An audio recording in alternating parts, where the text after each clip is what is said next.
اسرائیلی فوج کے غزہ پر حملوں کا سلسلہ نہ تھم سکا۔ صہیونی فوج نے خان یونس پر بم برسا کر مزید 5 فلسطینیوں کو شہید کر دیا۔ 24 گھنٹوں میں 165 فلسطینی شہید جبکہ 250 افراد زخمی ہوئے۔ شہداء کی مجموعی تعداد 21,600 سے تجاوز کر گئی۔ اسرائیلی وزیر اعظم نے حرزہ سرائی برقرار رکھتے ہوئے حماس کے خاتمے تک چین سے نہ بیٹھنے کا اعلان کیا۔ غزہ مصر سرحد پر اسرائیل کے کنٹرول کے مذموم خواہش بھی ظاہر کر دی۔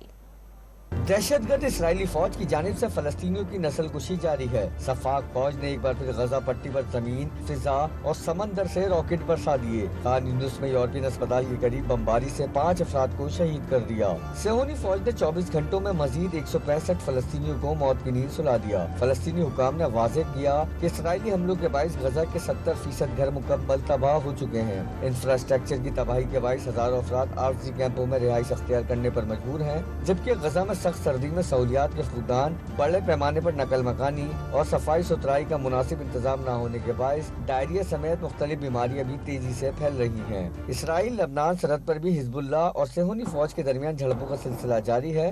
اسرائیلی وزیر اعظم نیتن یاہو نے لبنان اور ایران کو سنگین نتائج کی دھمکیاں دے دی۔ خبردار کیا کہ حزب اللہ نے جنگ پھیلائی تو تباہ کن رد عمل آئے گا، ایسا حملہ کریں گے جس کا کبھی سوچا بھی نہ ہوگا۔ ڈھٹائی سے بیان دیا کہ غزہ میں حماس کے خاتمے تک چین سے نہیں بیٹھیں گے۔ ساتھ یہ بھی کہا کہ غزہ مصر سرحد اسرائیل کے کنٹرول میں ہونا چاہیے۔ دوسری جانب فلسطینی مزاحمت کاروں نے خان یونس میں مزید کئی اسرائیلی ٹینک تباہ کر دیے، جبکہ اسرائیل نے جھڑپوں میں مزید 2 فوجیوں کی ہلاکتوں کی تصدیق کر دی، جس کے بعد زمینی کارروائی میں ہلاک فوجیوں کی تعداد 170 ہو گئی۔